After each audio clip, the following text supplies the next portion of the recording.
You can start.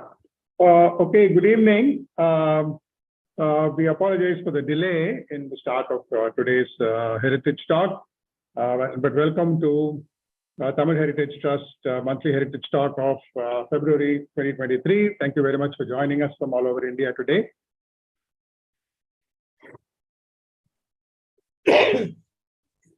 Okay, good evening. We apologize for the delay. Yeah, there are some issues. Yeah. So I'll keep the introduction short since we're already late with the beginning of this program. So most of you know that we've been around for over 12, 13 years now as Tamil Heritage Trust, a not-for-profit organization engaged in the understanding, appreciating, disseminating, and celebrating of India's heritage. Towards that, we have a number of events, mostly in the form of talks, seminars, workshops, and so on. The monthly Heritage Talk that you're watching now is the most regular of our programs. It happens every first Saturday of the month.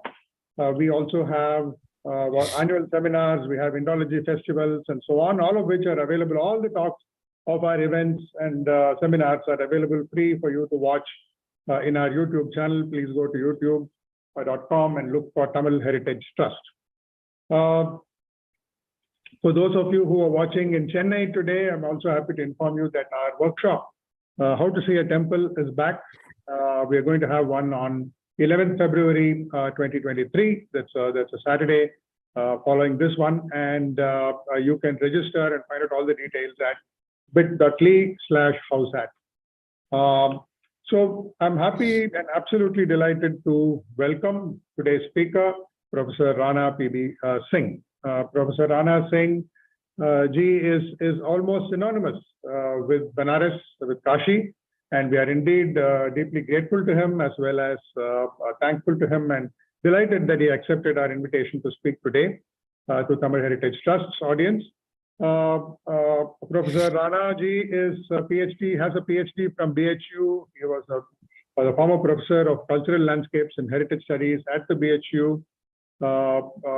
His biodata, if you want to read it fully, I would actually urge you to go to banaras-rana.blogspot.com, and then you can see the complete range of his scholarship in geography, in culture, in heritage, in Vārānasī itself, which is absolutely fantastic. He has been feted several times with titles such as Ganga Ratna, Koshal Ratna. He has been a visiting professor in many universities, including currently at the Gifu Women's University in Japan. He's the president of the Asian Cultural Landscape Association, which includes Korea, India, Japan, and so on. He's been studying for over 4 decades and promoting cultural and sacred cosmic landscapes, both of Hindu and Buddhist sacred places, pilgrimages, systems, metaphysics, and so on. He's done field studies in many countries, including Sweden, Italy, Korea, China, Japan. He has published thematic research. His publications include 42 books and anthologies and over 340 papers. So that's the kind of scale and scope of his scholarship. Many of his books are available for you to purchase on portals like Amazon and so on. He's an absolute specialist on Kashi and Benares. He has written at least 4 books directly on the city, Benares, the heritage city of India, Benares, making of India's heritage city, a spiritual and cultural guide to Benares, literary images of Benares, and so on. He's also a specialist on the cultural landscape of India in terms of pilgrimages. He has written on that, on the cosmic order and cultural astronomy of India, and as well as the Panchakroshi Yatra of Benares, about which he will refer to today.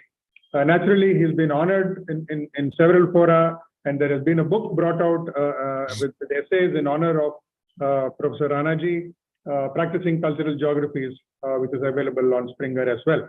He's been honored by BHU, and he continues to lead field trips of the sacred landscapes of Benares. We are indeed thankful to Professor Rana ji for joining us today, and over to you, sir.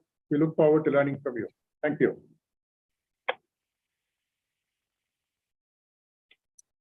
Okay, thank you very much for giving more artificial all this introduction. I am just a small guys doing service to the community and culture and heritage, that's all.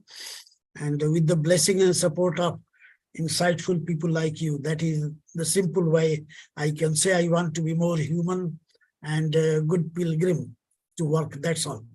So, okay, this is just to give you introduction. As Shyamji has already directed me earlier, I have proposed something technical, then he guided me that how to prepare this particular popular type of lectures, so giving the eternal city and microcosm. So I have added this word is also close by to that how it has maintained the eternity of Indian culture through the different God, goddesses, pilgrimages, pujas, and etc. And then a little bit to use scientific method to justify that these are fitting on the scientific scale. So that is the way I am going to talk with.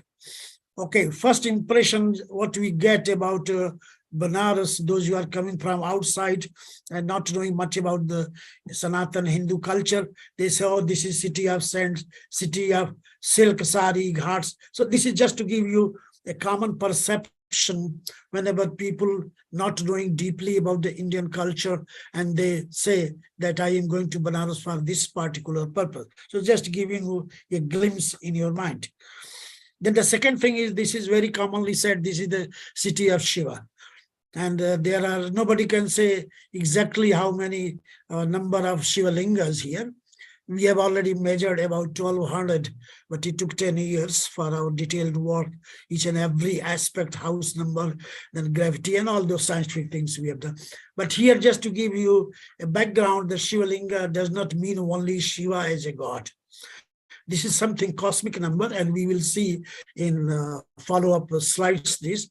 So simple way to say, following Fritjof Capra, a living legend in theoretical physics from Berkeley, what he says that Shiva linga itself representing the three aspects of the whole cosmic journey, and that is evolution, existence, and involution. And this way, first time in 1975, based on the scientific and metaphysical perspective, he tried to say, so simple way to see that the way you are changing your own perspective, like if you feel in the frame of Arvindo's idea, then very easily you can see that whole cosmic frame is within this small icon figure. So this is the way to say Shiva is not only in terms of Shiva, husband of Parvati and a god, but through that we can understand the cosmic reality. This is the perspective. So just after these two background, the general and then specific, let me start with this, that this city having 108 names, what is described in the textual tradition, especially Padma Purana. And that said, it is just like a rosary I have here, you can see 108 beads. In the same way, 108 names. So you can sit at a place, you can perform yoga and meditation, and then count your beads with the name, and without doing any pilgrimage journey, without going to see any temple, you have completed all that ritualistic way. That is the way described in Padma Purana, that is late 16th century text. In that text, it also says that three names are more common, which we very popularly use. More commonly, common people say this is Banaras. Those who are talking about a little bit territorial limit, I will show you that how to represent that. They say this is Vārānasī, between two rivers, Vārāṇa and Assi, that's why Vārānasī. Those who are having more religious sense, textual tradition, knowing little bit in-depth knowledge of the Sanskrit and ancient tradition, they say this is city called Kashi. We represent Kashi as cosmos, Kashi as light, Kashi as infinite. So some of the examples I will cite. So these are the three common names very popularly used. Of course, in technical sense, when you go a little bit more than that, then we say this is the what we call holiest tirtha. This is the most important sacred place of pilgrimage, because this is considered to be one among the Jyotirlinga, and the center one is this one. This is the whole based on the mythological sense. Okay, so little bit also another perspective, the human perspective, what we call Banaras. The word Banaras is used in Jataka literature, Buddhist literature. So long before we started the whole mythological Puranic description. So about 3rd, 4th century BC, we find description 21 times the word Vārānasī is used, that many people think this is introduced by Britishers. It is not like this. And in that it is defined that this is the way the two sides of reality meets. That's why the word is Vārānasī. Bana, ready to serve, ras, juice of life. As you can see in this figure, this is 11th century statue. The master is left side, where my cursor is moving, and right side is disciple, the Shishya. Master is, you can see the rosary in the hand, counting the beads, holy book. He's in the Padmasana, that is a yoga exercise. His head is a little bit down, just trying to see the axis mundi, that is Nabi. And his disciple is just pasting something, drug, hemp, bhang. So that is the other way of life. Both are trying to have pleasure. One is Guru is taking pleasure, ananda, sublime bliss, while the disciple is trying to take worldly affairs. So we say that both are together. It is nothing like you can exactly draw the line, and that's why the name is Banaras. This is the interpretation in 12th century textual tradition. The same thing you can see a little bit in detail, and where it has been found, that is a 12th century temple here. So that in the backside that exists this particular image to say how this mixture. Now to come to the word Vārānasī, that how it is fitting into this. So I have referred Banaras.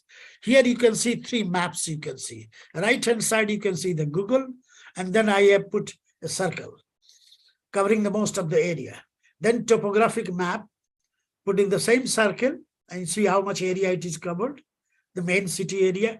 And then 1822, that is the first map of Benares, and still it is considered to be the most accurate map of Benares. Here also see that. The way Prinsep has described in 1822, he referred 2 sides. One side is central point, and other side he say here is the radial point. So I use that one as a model or a frame, and then draw the circle just to say how it is fitting into that, the physical structure of the city. Now, important thing about the religious people are those who are having a deeper thought, why it is so important. So you see the right hand side and see the Ganga river, what we call Ganges, but in fact Ganga Ji is corrupted as Ganges. So Ganga Ji is turning just like snake, hood. And this is referred in the ancient text, that the river is turning just like hood of a cobra, and that is very important, just like it is in a garment in the neck of Lord Shiva. So this city is in physical sense also, if you can see from inner side, you can find that this is a live one, and here Gangaji is serving just like a snake in the neck of Shiva. Now, so this is just giving a background, now coming a little bit other aspect, like why it is called as the longest living city, ancient most living city, etc., such names. So we have 2 examples. The one example I am citing from 1957, when first time a very famous man who later on shifted to University of Wisconsin, Madison, and settled there, A.K. Narayan, considered to be father of modern Buddhist study in the United States. He has done archaeological investigation during 50s, and in 1957, he has published 4 volumes based on the archaeology of Benares. To see the left-hand side. So taking that last figure, what he has drawn in the 5th volume of that work, I have just plotted here. What he used to say, that if you can have the archaeological layers that start from about 800 or 900 BC coming up to 1200, one upon one, layer like this, without any break. And that's why he tried to phrase it that this is the, now he had to be a little bit watchful. What he said, this is the ancient most living city in the world. Okay? He never say one of them. That was the problem. So, okay. So he started from 800 or 900 BC coming up to 1200. After 1200, everything has already established. So no big deal, history recorded then. But the same study was taken by another great master from chemistry, University of Wisconsin, Milwaukee campus, Professor Vārānasī, who studied for about 20 years, 25 cities all over the world, all ancient cities. He himself was a wonderful pilot. He has been my teacher also. And then I requested, why not he also coming to Banaras, he studied, and that was published in a famous journal, Science. Just putting all the curves for 25 cities. And then last curve was this, Banaras. What he used to say that this is the only city having all this dotted, you see the curve, straight line, all the other city having dot, here is straight. And that's why he tried to say that with little bit modification of the phrase given by Professor Narayan, that this is the ancient most city. He modified it. This is one of the ancient most living city in the world. So longest period of settlement this way was established after 20 years by the scientist. This way that story goes on. Now coming to archaeological site. What happened? So in the nearby northern area where my cursor is moving, archaeological work has been done, this whole thing. And the first, a seal was found. That is dated about 6th, 7th centuries. Some people say 3rd century, but most commonly 6th, 7th century. And there was a bull, there was trident, and then the letter has been already deciphered. That's a Avimukteshwara. And that's how it has been narrated, the whole story, that whatever today we are talking about Visheshwara, originally that story started to worship Shiva as Avimukteshwara. A god who is ruling within fixed boundary, never crossing, that is Avimukta.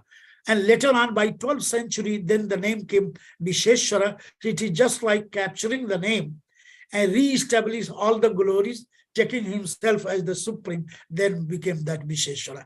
That is the story. So you can see that original seal here. Now coming to mythology side, how they define the city's growth. So that was the archaeology you have seen. Earlier you have seen the popular version. This is again based on Brahma Purana. In the last section of that Purana, when the disciple Sisha asked this question, could you please narrate how the city has grown in the 4 yugas, mythological period, yuga? Then the Guru has described it, which we have converted into pictorial form. The first is Krita Satya Yuga. The city has grown like trident. Then city has converted in Treta Yuga, that is related to Lord Rama, like circle. Then Krishna period, that was Dwapar, chariot. And most important thing is that the great Guru predicted that he's saying Sat Satani Varshani in Sanskrit.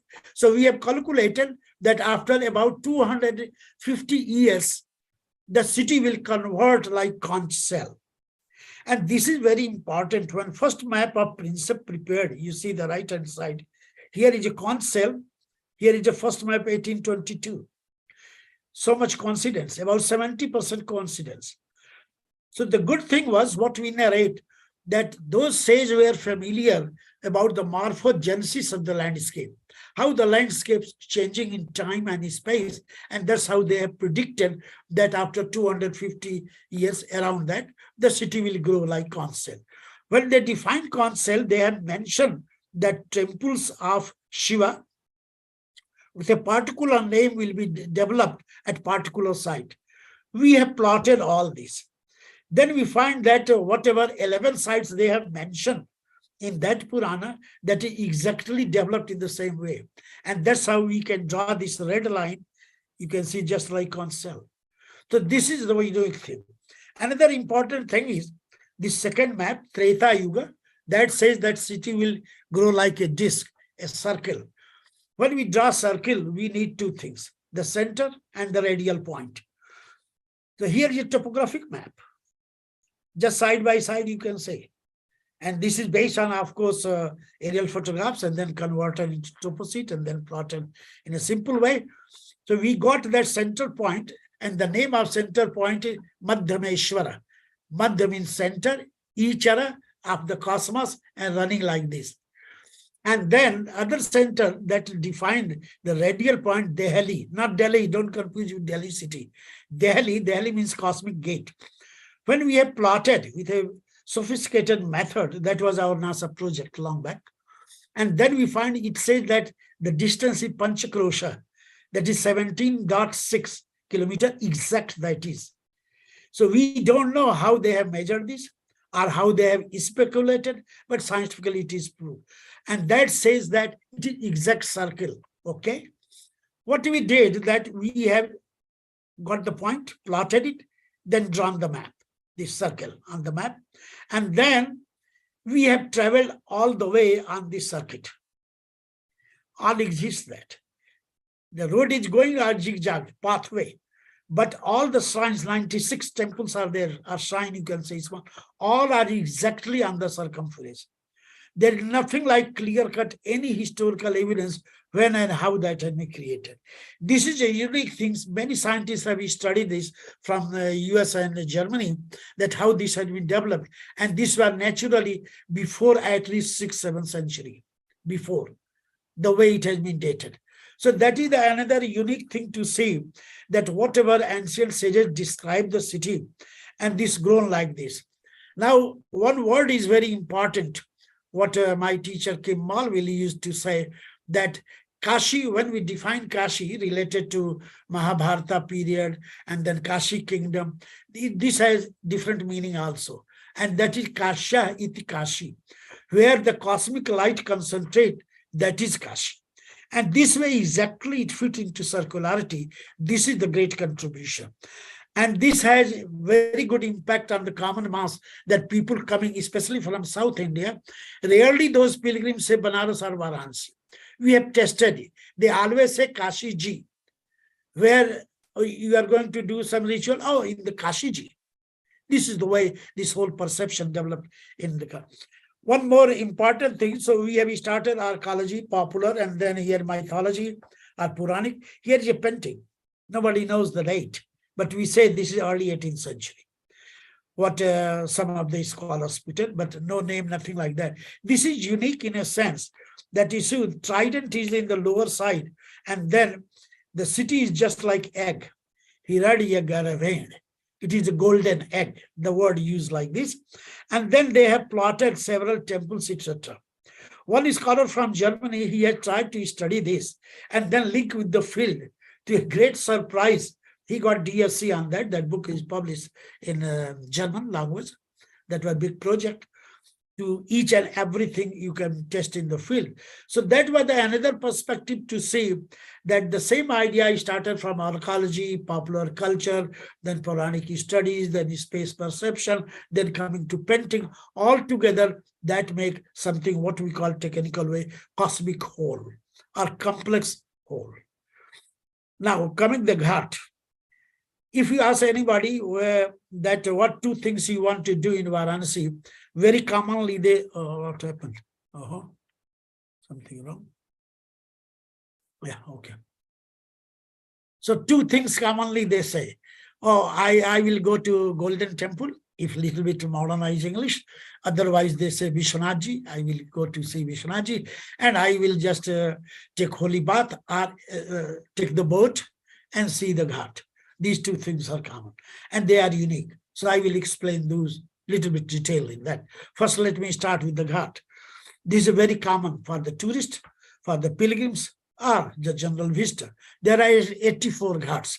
And that has again a symbolic number, and that is defining that how the chakra system, Kal, that is the time, 12, and the 7 chakras, 7 seats in the body, 7 layers in the atmosphere, 7 days in the week, or you can say big deeper, 7 chakra, etc., etc. So 12 into 7, this way it becomes 84. And according to Hindu mysticism, it is said that after death, your soul will pass on altogether 84 lakhs of yonis, species. It means 8.4 million organic species you have to pass on.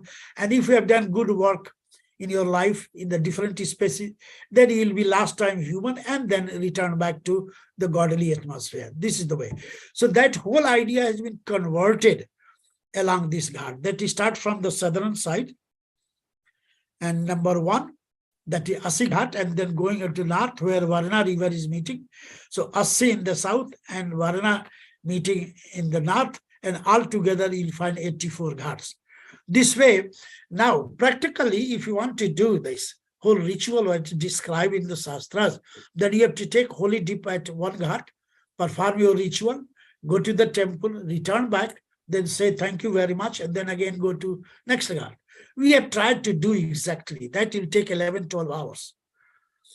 And I don't think anybody can do that. And if you do, try to do, you'll be in trouble. Then description says, don't worry. This was realized in the past. So ancient sages were very practical. They describe, don't worry, you have to go only 5 ghats, pancha, tirtha, and then remember others. If you can't remember the name, then you can use the word anamane. I never remember the name, but namaste to you. And this way you can get the whole circle. So this is the wonderful idea that how this whole numerical symbolism fitting into the reality. Here are the 5 ghats. So 5 ghats representing the Pancha Mahabhutas that we know that sky, ether, fire, water, and earth. They all link to the body of the Shiva. Like in the left-hand side, you can see this diagram. This way all the ghats. So you can go only to 5 ghats, remember the rest, and you can get merit for all the 84. This is unique thing. Still some studies going on from the scientific side, astrophysics and microbiology, that why these 5 ghats related to the 5 gross elements. What are there? What element is there that they have tried to say like this? But still it is going on work. We are involved. So this is just to have a glimpse of that one. The first one is Asi Ghat, the southernmost, where the Asi drain is meeting. That's why the name Vārāṇa plus Asi. Then we come to central one, that is the Dasashme. This is just half the way. Manikanika, that is cremation, what you call cremation ghat, but it has 2 parts, cremation part and then all the ritual part.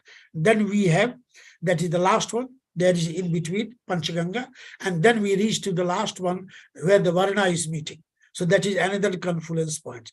All are important thing is that all are in the left side, and the bank is inner side full with limestone concretion.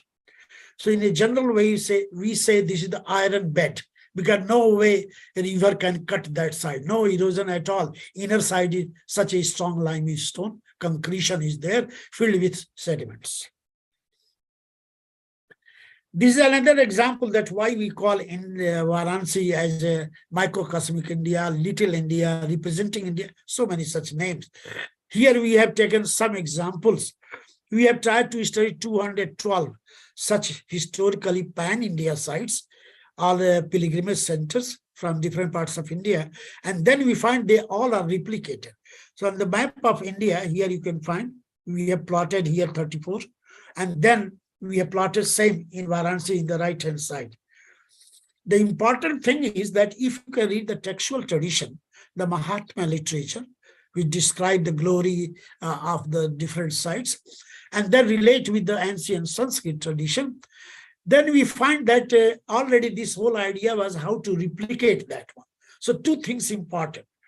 The original site has been replicated in Vārānasī, representing 2 things. The one thing is that who was responsible to look after that? The priest or trust. So they tried to maintain that family level relationship. Second thing was environmental setting. How the temple is setting within the physical structure, they have tried to make like this. Example is like Rameshwaram. So if you compare Rameshwaram, take a Google map, photograph, and then come here in Vārānasī, and then see Rameshwaram here. So just miniature, it is just like 10% representation in a miniature for Rameshwaram, and chief priest of this temple in Vārānasī having family link with the original priest that you are looking after at a real Rameshwaram. So this is unique thing of what Neil Gushev said that after studying about 40, 50 years all over the world for pilgrims, he never find that such a unique example is still going on. So that is the unique thing that how they represent. Then it attracted people from different parts of India, and that's how they have made their own particular zone in that area.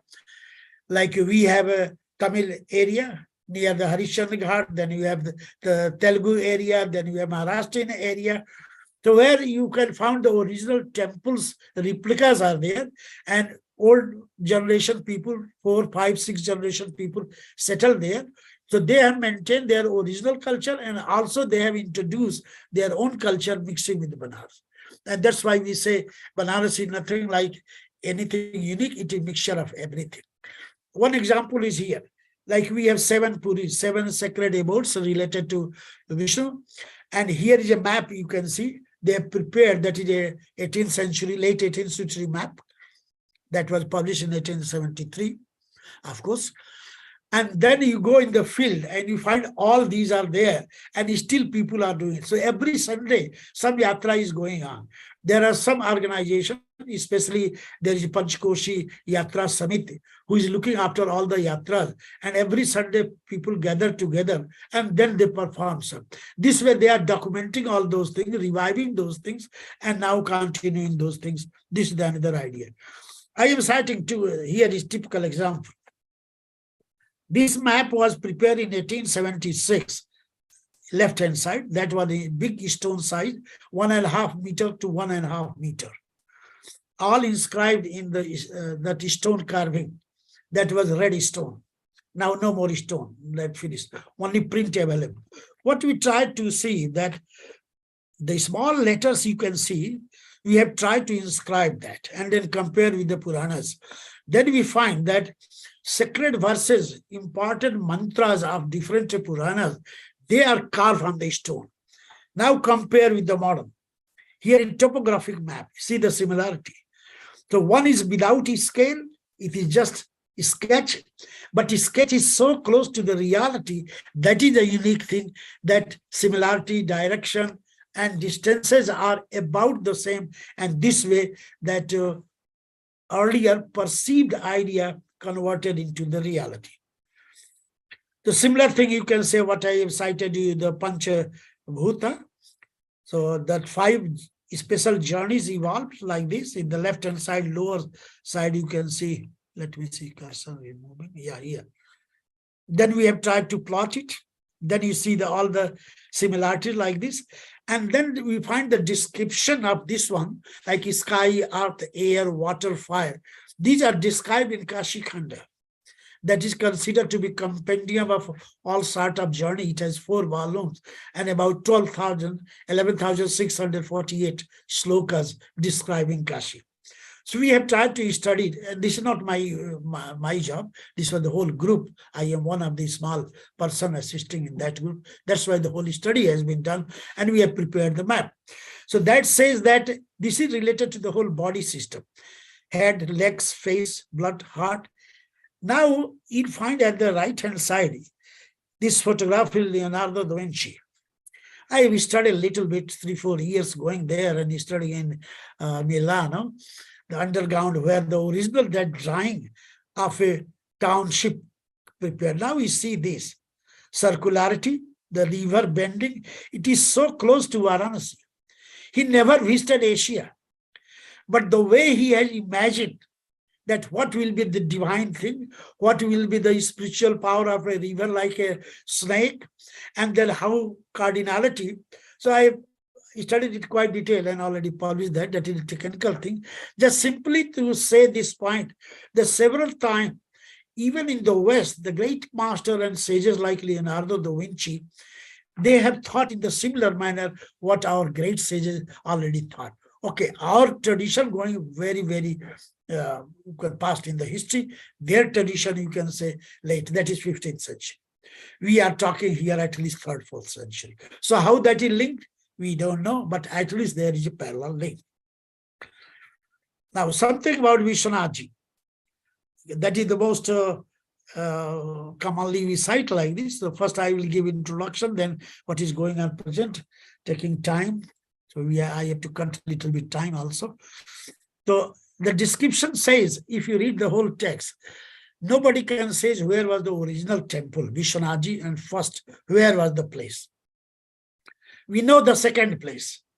That is archaeologically proved, and that is proved by several other Persian literature, but first place was not clear like this. So if you see the map here, the right-hand side, there's nothing like number 1, because we don't know. that may be close to Visheshwargan northeast part, close to that is called Lat Bhairav area. The way we have done an electromagnetic survey, so we find the intensity is going in that direction, so we can guess like this. But clear-cut evidence we started from 12th century. That was 1198, 1198 when Qutbuddin Aibak was responsible with his military power and then demolished that. And the way that was described by Wen Sang, then we have correlated both, that how it is linked together, and then inner side detailed study has been done, and that is Ajia Mosque. Still in the back side, some portions of that old temple that was a 12th century, early 12th century Gadwal period, many remains are there. So that has not yet been highlighted here and there, little bit coming, but because that is going to be a political matter, so that is not the study area. And then after that, we find 3 times the temple here and there constructed, destroyed, and finished. And then come, you see, number 3. That was the period of Akbar. Then Man Singh, the military commander from Ajmer, who was linked to Akbar, with the help of 2 great masters linked from Banaras again, finance minister, and one of the, I will show you their pictures, that was constructed. So it was maybe 1556 to 1558, that was the period, based on the backside, whatever remained. And then it was demolished in 1669 by the order of Aurangzeb. So now coming from this story, number 2 became now 1. Backside is in 1710, a temple replica was made here. Then you find that was the mosque area, which was demolished, all the controversy going on. And then in 1777, that he started construction. And 1780, on the day of Shivaratri, the marriage day of Lord Shiva, this was open. What is the Ahilyabai? So now this is the original one. This is the general story of how the shifting the land. One important thing is here. Those who are not from the Hindu tradition generally say that these are not the real one. But you see the textual tradition that says it is very important that site may change, but mentally if you are linked, and if Prana Pratishtha, transferring the power, ethereal power of God is there, then no problem. Wherever it is shifting, it is always the same. And following that instruction, no way we can say this is duplicate or replica. We can say this is the original. So this is the way people worship and perform the ritual. See here, this is something unique. This is a rare photograph. Of course, we can get now through the internet very easily.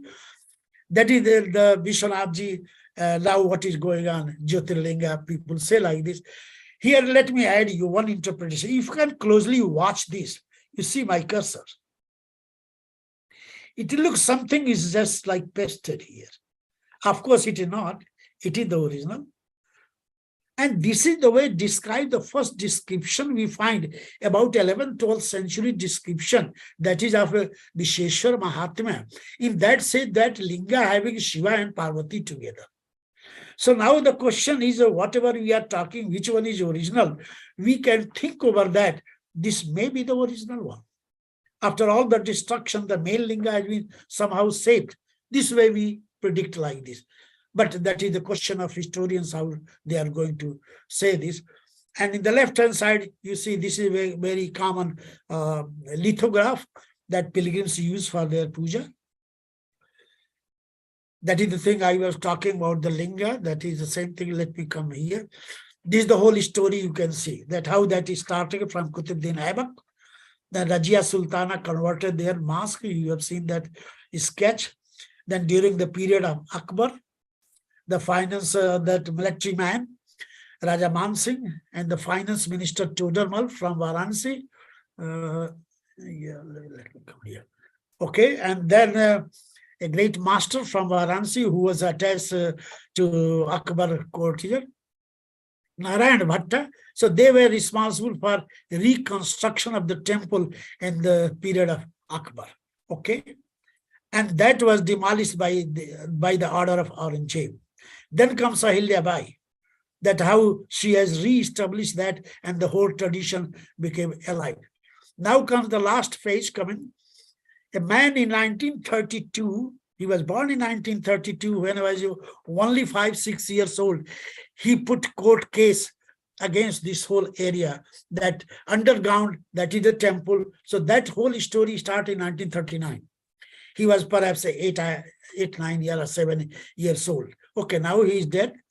But that man has recorded everything of Vārānasī in his mind, and all memory. I have worked under his foot for 20 years. All the house number, place, everything he was keeping in his mind. This way, he was our real guru in that sense for all the pilgrimage journey and houses. Okay, now no more. And there is nothing like any memorial of that. And the last coming, Narendra Modi, that in 17th September, he was born, okay.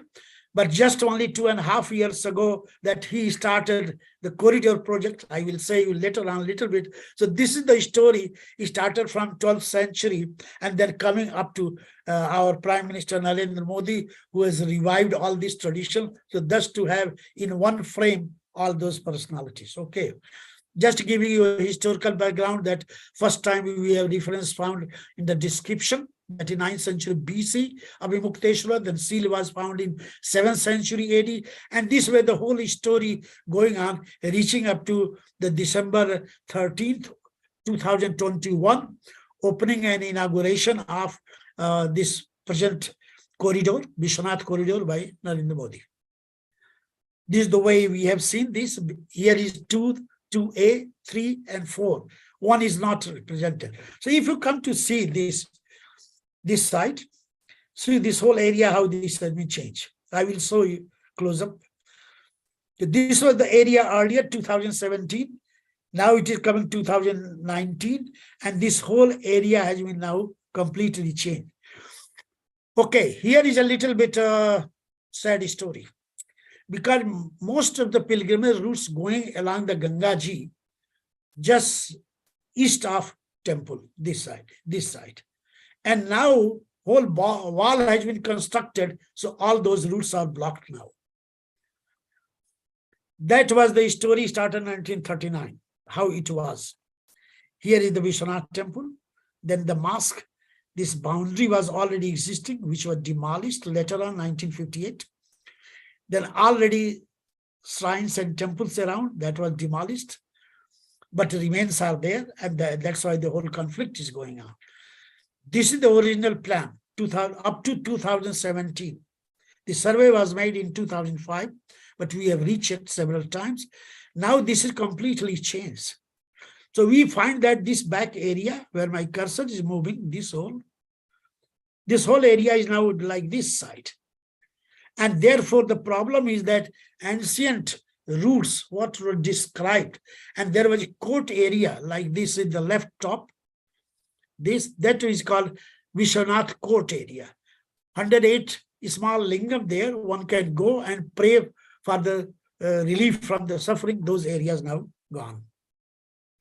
The old Gyanavapi area, that is considered to be the original source, the site. Of course, the name is Gyanavapi, well of the wisdom, but that was the place. And later on, Muslim adopted it, and they say the name of the mosque is Gyanavapi Mosque. While there is nothing like any record, neither in Persian, neither in Hindi or English literature, the name for that mosque is Aurangzeb Mosque, but popularly they always say that no, this is Gyanavapi Mosque. So that is another perspective. Important aspect of that temple was this. That was first published in 1831 by James Prinsep. So he tried to study the backside of the whole plan and then converted to reconstruct this whole plan for the whole temple. So backside, whatever you see, is still that is intact, remain there. That's why the whole controversy, conflict going on. Now you can see closer. So lower side, 2019. Now you see 20. This whole area where cursor is moving, see the brown color, and now this is converted like this. The problem is here. Here that the route has been blocked now. So we suggest that you can make some alternative arrangement opening this area so that route can move. And those 42 such ancient sites already about lost, so you can re-establish doing Pran Pratishtha. transferring ethereal breath so that the ancient glory could be maintained. So let us see what will happen. How it happened, just you see this. See, the cursor is moving like this. And then the same thing like this. This was this way. The aerial photographs. So Gyanvapi mask, old Vishwanath ji, that is became mask. Now here is Golden Temple, what presently we say. Rajya mask, that is 12th century, Vishwanath temple was there. What Ven Sangha has already described in 7th century, 639 he was here. And then in 1710, Raja Man Singh has made a replica based on some of the rubrics and ruins from the Rajya mask.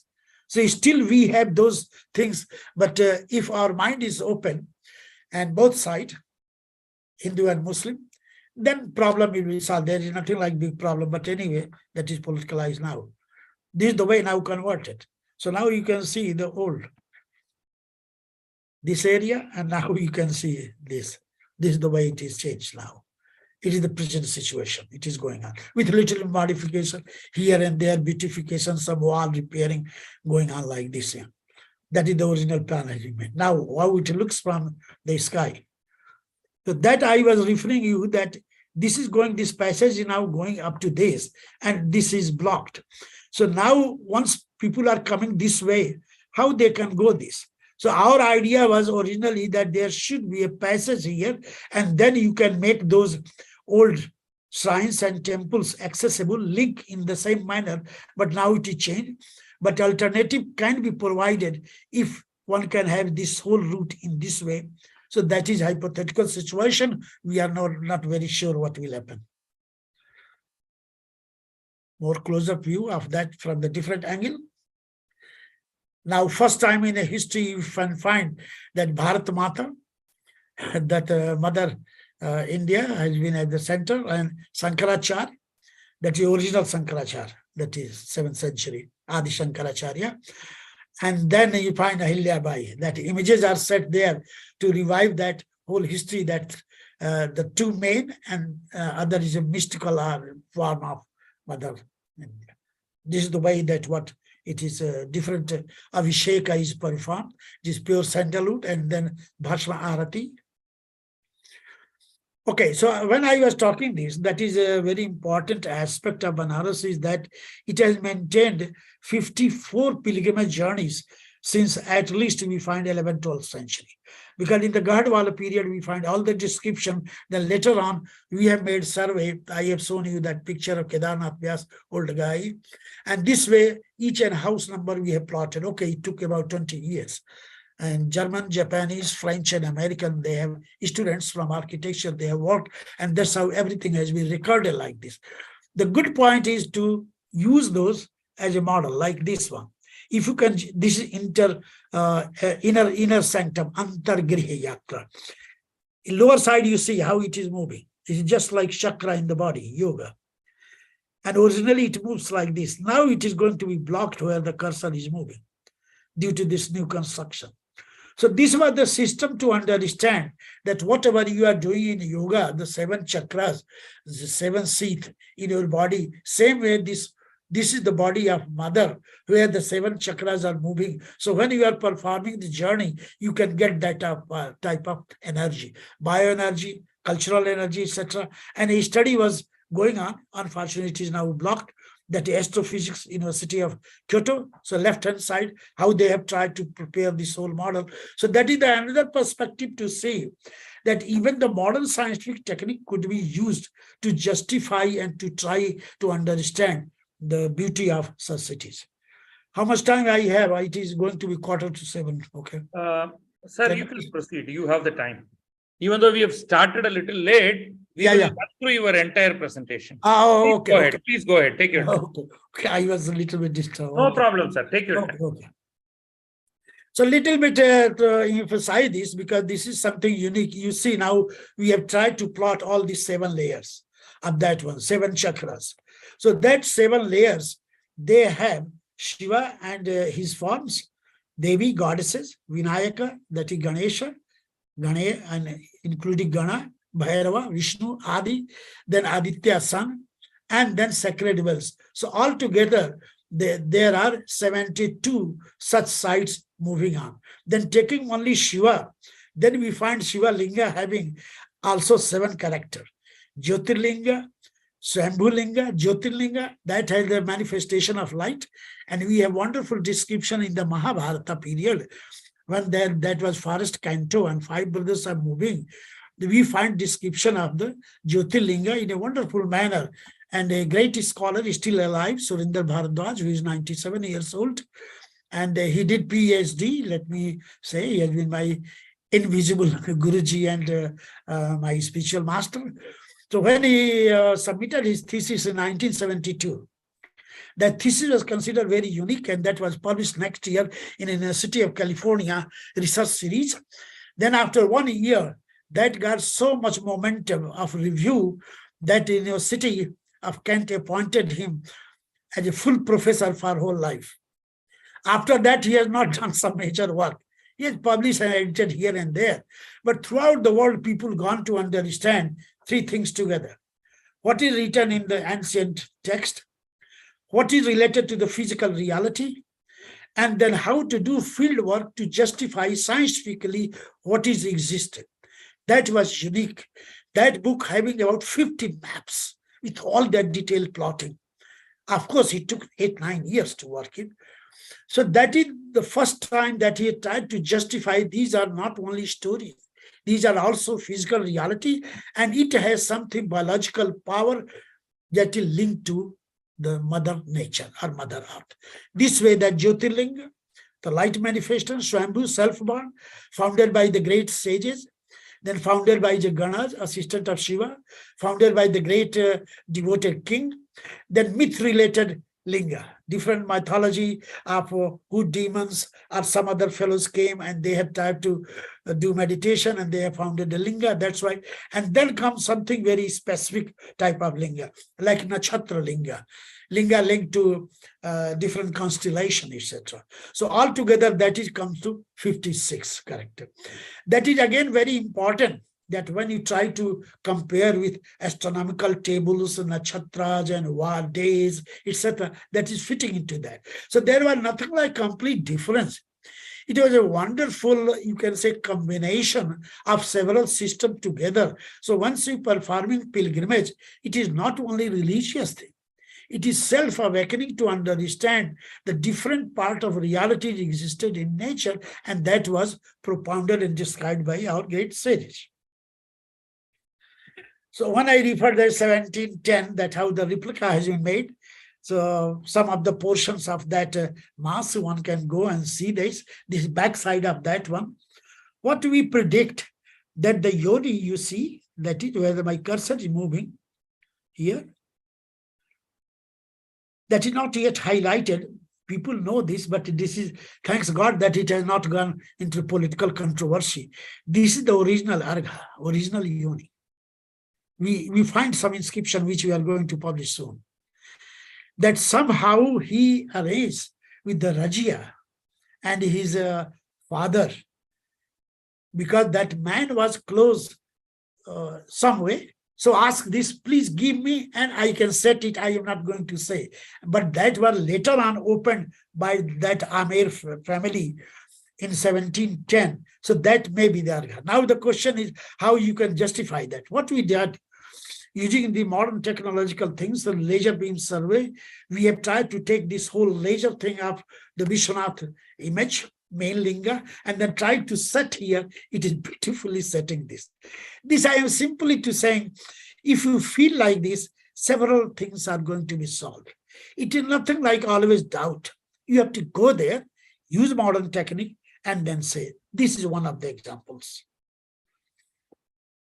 Okay, coming to the other aspect, what you call goddesses, that there is saying that Shiva or any other god, by the way, can't do any work without the goddess.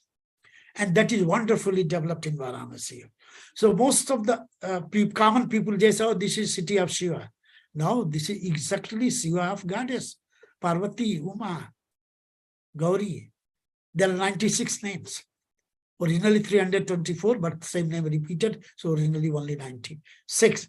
So here we find one of the description from the Tantric text that is going to 3rd century BC.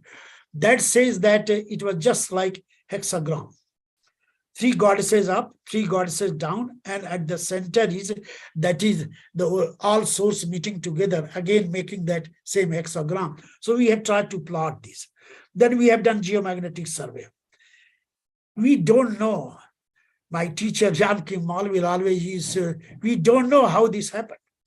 He published some of the controversial paper in famous journal Nature, and he put a note that look, only by deep faith, without any superstition, go to India, do that, and then only you can prove it. So this is another typical example, what we say that Shiva can't be without the Shakti, the energy, feminine energy. And that's why this whole earliest description of 3rd, 4th century, we have plotted this, that how it is fitting into this one. And now you can see the total framework. That was the starting, that is here. Now we have tried to put this whole series, that is 9 groups of goddesses, Yoginis, then Gauris, Bhavanis, Kalis, Mahashakti, etc., etc. That is a whole work has been done. So we have prepared the map, just a simple thing to see what is the correspondence and symmetry. And one good thing you will find here, result is like this, plotting all this. As you go outside, that is going to be scattered. As you go to the close, that is Nabi, axis mundi, all going to be close by. So when doing all this, then we find, my goodness, this is the idea, whatever in the laboratory theoretical physicists are doing. This is in our culture, it is already in different spiritual perspective. So that is another way to understand this. There is nothing like contradiction. We have to understand, and then we have to practically do without any doubt. Then you can have that type of feeling and understanding.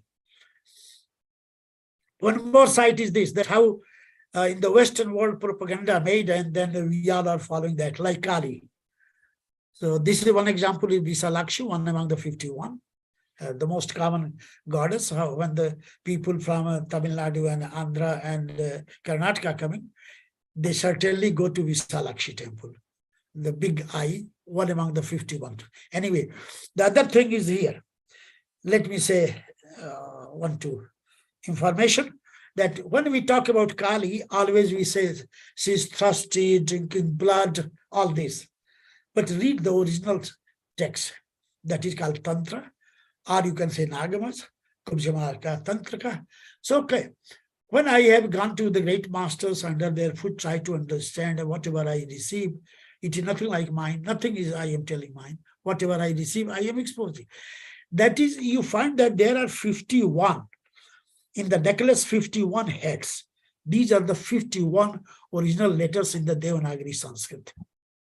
Then you find each and every aspect there. Already Juko, a famous, now he is dead, theoretical physicist, he has written Uli Master, a book where he has described all these are a symbolic expression. And Pritchett of Capra used to say, this is completely atomic drama of the atomic energy represented in the form of Mother Kali. So Kali is controller of Kala, the time, and everything gone into time. Everything is moving in the time. This way the interpretation. And now the yatra is going on. Kali yatra is also going on.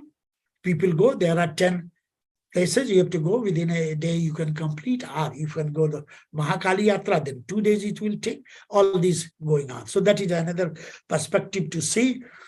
And one important thing is there, the symbolic expression, that when you are going to offer something to Mother Kali, then you have to use red, just like hibiscus, gudal, the flower of hibiscus. So first you have to touch in your heart, that here your heart, it is just like blood, then you offer that. Then mantra, based on the Puranic, or nothing, then you can say, Om Bhavani Namah, Om Kali Namah, whatever you can say. And then blessed one flower you can take back. So this is a wonderful way that as a human being, through the red color, you are offering your whole energy to the mother, and blessed one energy you are keeping back for your further work. This is the way things going on. Okay, Ganesh is unique here. Here Ganesh is called Vinayaka, controller of the different direction, and that has exactly, it is like this. 56. It is a 8 direction and 7 layers. So you multiply. So each junction representing a particular phase of your life. Example I can cite, like number 1 start in the southeast, that is called Ark. Ark means primordial juice responsible for birth of a being. Like how we have been born, the first element. So the description said it is the blessing of Mother Ganesha, the mother form of Ganesha. That's how our mother and father met together and the birth started, Ark. And then start the Durga, strong body. Okay.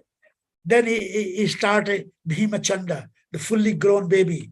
Then he started that Durga. He started something, technical things to do, and then notorious things. Then whole life is described up to the 56 phases, and last will be your death at the center. But death is considered here not as bad. That is a returning back to the reality. And that name of that Ganesha in motherly form, Manikarna Vinayaka. Manikarna is the name of Parvati. So that you are returning back to the mother. Mani, the jewel, Karni in your ear, Ika, this whole body has converted into that. This is the way the whole life pattern is going on. We have done several times this yatra. One unique thing is that you see the line, the 8 direction, they are represented with the this is corresponding lines. Wherever these signs are there, Ganesha sign, they are exactly on that point. Now how? 99%. Who has done this? There were nothing like anything measurement like this. Only in 19th century started, and 20th century we have now sophisticated thing. But there was something which no way we can say. That was a big question of mystery. How symmetrical they have set all these. So inner side path is moving here, there, but again exactly those lines are at that path. Okay, this will take 2.5 days. Yatra is going on. But if you are in a hurry, no time, then there is one image. All in one. Here is 56 characters in one image of Ganesha. So he is dancing, 7 bending in the body, and 8 hands, 8 directions. That's why the name is Chappan Vinayak. Chappan means 56. Vinayak, that is Ganesha in the form of protecting deity. So that is the another form. Now Bhairava having 2 layers. Bhairava is a black form of Shiva. So inner zone, what we have already earlier shown you, the slide, here my cursor is moving. So 8 directions here, inner side. Then outer side you find here, Abhimukta, 8. So 8 plus 8, 16 Bhairavas. And then one is replicating everything in one. And that's why we find 17 Bhairava. So if you are performing inner Bhairava Yatra, then you can say outer Bhairava Yatra. You have no time for 3 days to go. Then you go to only one. And then you have to do one good thing. What my teacher Niels Guschev said, this is the supreme thing. We call it Chama Strotam. You have to ask excuse because you are a human being. And then you have firm faith that God will just relieve you. So go to Kala Bhairava and then Chama Strotam, that I have no time, I am from Chennai, short of time, please forgive me. And then you can perform this. So this is the way the things in 8, then 1. And that has several places as tradition. We have 42 Shiva Yatra, and then go to 1 is Bealislingi, all the 42 in 1. We have 11 Rudra Yatra, then there is 11 in 1, Ekadas Rudra Linga. So this is a wonderful thing that you can go to expand the universe, and then inside you can come as a miniature. So that is another example. This is something very unique, one among the 3 such yatras in the whole world. The first is Santiago de Compostela in France and Spain, that is going about 1800 kilometers yatra for 1 month, 60 days, 30 days, 10 days. Just that is something unique, unparalleled. Several books, all that best arrangement is there, and very good sense of his spirituality maintained.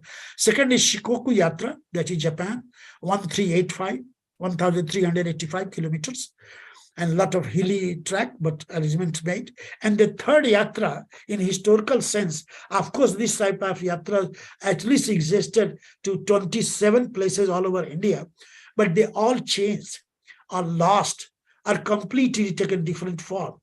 But this yatra, which defined the outer circuit of Kashi, is unique. That is called Panchkroshi Yatra. At least, if I remember correctly, more than 120 times I have done this. And after 10 years of doing this work, then I wrote a book under the guidance of my master, Neil Vishwa. What is important thing here, just like our mala, you know that 108 rosary here are 108 shrines, smaller temples. Okay, so you start from the cremation ghat, nearby cremation ghat. So you have to think that everything you have fired, and then you became clean, zero, and then yatra start. This yatra is unique that it says that if you know the mantra, that is okay. If you don't know mantra, that itself is a mantra. To say I am big is stupid. I don't know anything. I have only deep love and affection. That is itself is a mantra. And only one word you have to say. Om. Finish. Om Shamji, that becomes sacred verse. This is the way it says. And that's how it is going on. Every third year, when we have intercalary month, then it became very active. Then you can say about 80 to 90,000 people perform. Every year you can say 10 to 15,000 people are performing altogether. This is considered to be unique, and that's why we are trying it to put as a something special route to be put in the UNESCO religious site, but that is under political issue. I am not going to talk about that one. What is important thing about that is you see my cursor, and then you come to this. So whatever in outer side you find the lingas or shrines or temple, they have been replicated in the inner zone also. So if you are not performing yatra for the outer, you go to inner zone and then do the same Chama Strotam asking excuse ritual, and you can get the merit. So this is based on the geomagnetic survey. Here correspondence is again, you will find 70% it is correct the way they have tried to define. This is the way it is going on. So you start from number 1, where my cursor is. So just close by to cremation ghat, then going to Vishwanathji, get the permission, and then you go. There is a rule that you have not to talk anything in the route. Then what to do? So everybody is chanting something. Bhajan, the religious song. Har Har Mahadeva Gange Parvati Sange. So one line from the back, that held to Lord Shiva, I pray. Then other people say, yes, Mother Parvati is with us, we are going on. This way, we have recorded, my goodness, whole group going like this, until that is going to finish one day. Then you stop in the dharmshalas, rest houses, then you can talk. But the rule says always right hand side, no way any mistake. Only in the left side you go for bathroom, cookie, or sometimes you want to talk, then go left side, because that is unclean. When you go right hand side, all the temples are there, right? This is another beautiful things about this. Now, the only surviving temple in Vārānasī is this one. The history goes, upper side history goes, of course, 11th, 12th century. But according to our study, more scientific study, this starts at 6th century. 6th century to 12th century, and this is maintained, and all type of structure you find. This is a real Banaras, what in the beginning I said, mixture of everything. Shaivism, this is mostly called Shiva temple. Outside you find Brahma is there, Vishnu is there, Jain image is also there, and then Buddhist image is there, folk deities are also there, and still this is active temple, very active temple. Just go to Banaras Hindu University in the southern side. From there, it is only 5 kilometers. This is now in part of the greater Vārānasī area. So just to say that this is the only alive temple in the historical time.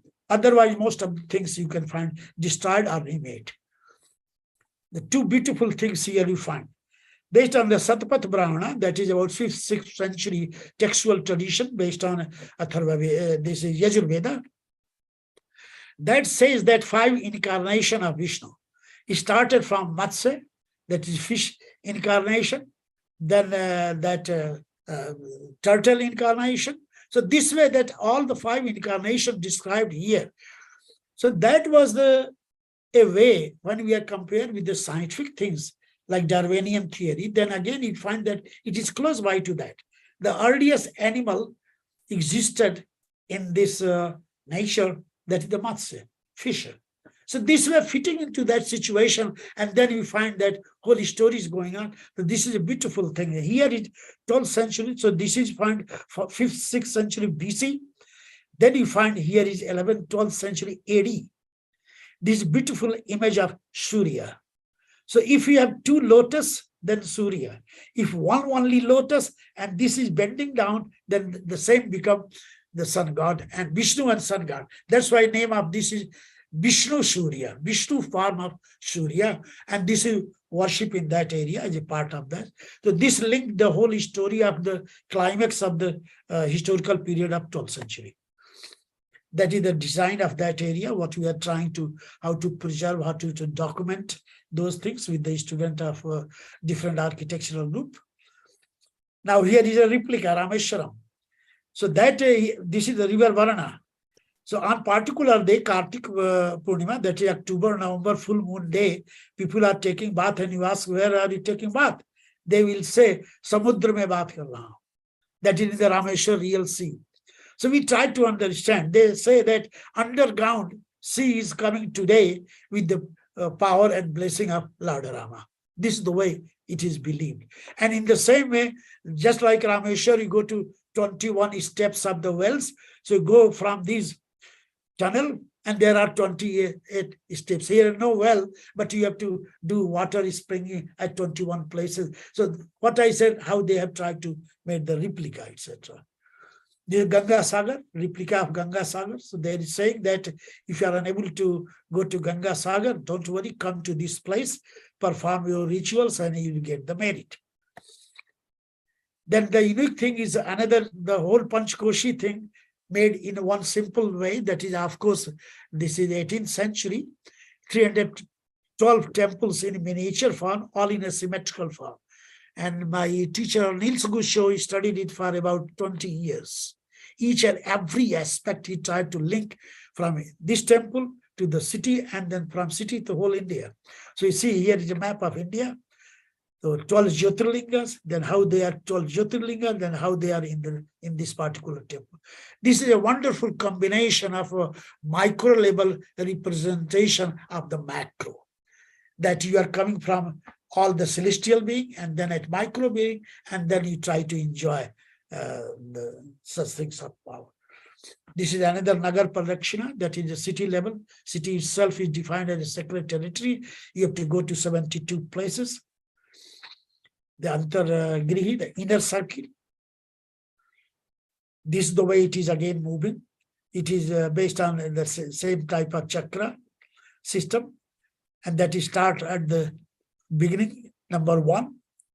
The first circuit is start. That is start from the fire element. And then you go ultimately last one to sky element. This way it is moving. That we have always seen. So that is a little bit. Now, here comes something unique about the Surya, sun god. So that history goes to about earlier people say 12th century, but when we have studied scientific side and deeper level literature side, then you find 9th century. Unique thing is here, 14th of January, now this year change and it will change after 240 years, that is 15, Makar Sankranti, the day. That day we find that exact sunlight is going to pass through the images of Surya. That is started from Yamaraja, god of death, and then coming to Samba, the son of Krishna. We tried to study this, and then what came, that was a small project. 2 conclusive things we find. The one thing find that here, Uttararka, that say it is aligned to Karna. When we draw the line, that is exact cosmic north. Remember 9th century. Nowhere in the world. These are all published things. All mostly published. The only problem is that published in more scientific literature, American Journal of Astrophysics or Nature or Science, etc., with all the calculation. This is the one. The second thing was that how they were knowing exactly on 14th of January that will pass through like this. And they have made this. We don't know this. So that is another unique thing. And then comes the 2 point, the northern point and the southern point. There is Lolarka, and here is coming in the Keshavaditya, dry line. Parallel, you can find exact parallel is these two, and that is described that the river is flowing within these two parallel lines. That was described in a text. So Kim Baldwin says either is completely wrong or we need scientific method to prove it. Then this is all high-level geomagnetic maps. These are nothing like simply sketch. So this is a part of also a type of rituals going on. Sun worship. Sun is worship in the form of mother. And mostly virgin mothers are, when marriage happened and 5, 6, 10 years, baby is not going to born, then people come here and perform those. So that's why this is related to that type of folk tradition and also something scientific. That is the inner side core, how it is, looks like. This is one among the 3 buildings in whole India, whole South Asia, you can say. That's what built in 1814. And that is pure tantric. Each and every brick was put in a tantric manner. Here is a body that is converted into the design, and here is the design. This was neglected. So now, thanks to ASI, they have repaired it, now built it. This is also a unique place that you can walk around and you can get guidance of ASI, very important person living there, very knowledgeable. He will guide you how your different body cells are linked to the different portion. So that is another perspective to see that body itself is converted into a temple. Bharat Mata, this was in 1939 that was opened. After 13 years of work, verticality and horizontality having 13.3 point ratio, exact any place one can measure. There is no two piece in the whole world. That map itself is on the surface ground and considered as mother, and exactly all the peaks, river depth, everything is plotted, all marble. Okay. Now close by, little bit of Sarnath, because Buddha came here all the way from 260 kilometers after having enlightenment in Bodh Gaya, because nobody was listening his thoughts. So he used to come to this particular place that Vārānasī is famous for great masters. That's why he came, and he met 4 of his old friends, childhood friends. That's how the story started. So first time he tried to say 3 sacred verses. And that we call the 3 jewels of Buddhism. And that's why it is called, this is the birthplace of Buddhism. Because Buddha said, and that's why so whole thing, here are the 4 disciples meeting with Buddha. That is a modern model, but anyway, that is 529 BC. Now the place where he met, like this. Now another is Ramnagar Ramlila in Benares. That is started, of course, in 1790 and 1815. Everything was written and well developed like this. But this is the only place in the whole world that it goes for 31 days. And this is not a stage Leela. This is space Leela.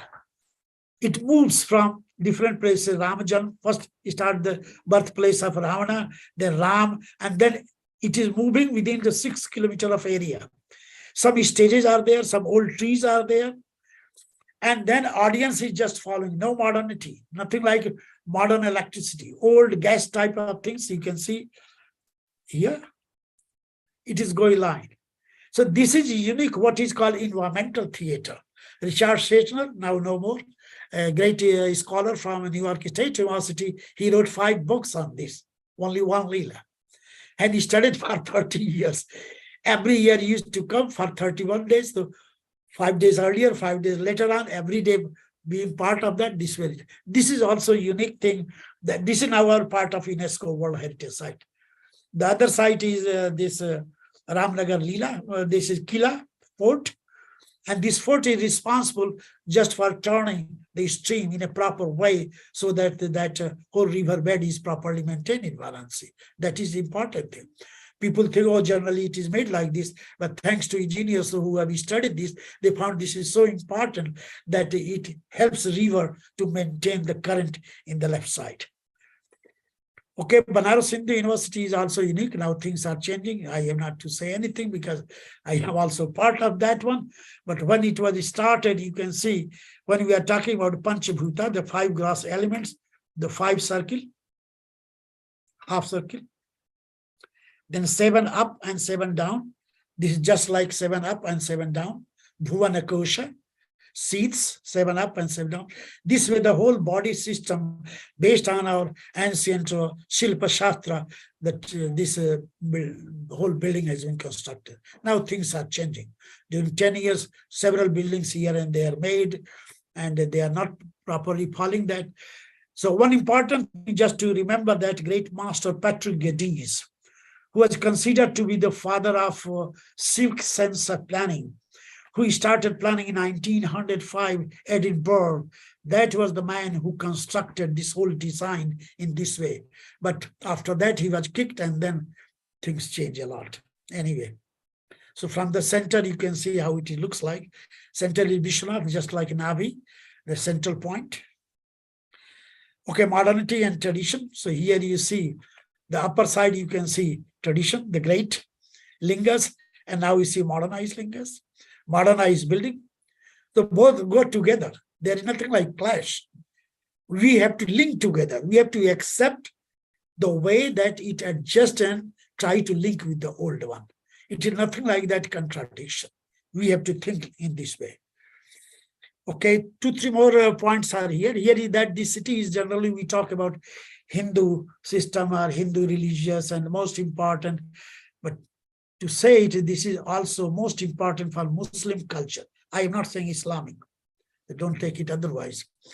Because there are Sufi tradition and that started not in 12th century. Because all the destruction that started in 1198 by Qutbuddin Aibak. But there are 3 such sites, 9th century. Sufis came from Iran, the sites are there, their mosques are there, their messiahs are there. We have tried to study this whole area and try to link with the Persian records.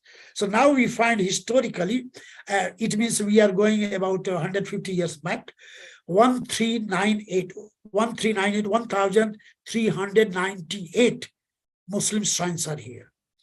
Nowhere at one city or in one particular area you'll find anywhere.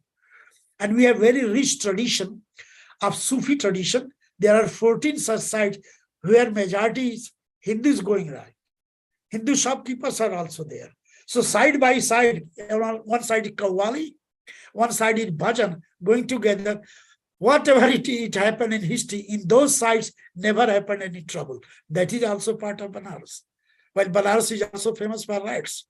But rights other areas, not in those areas. This is another example of that one.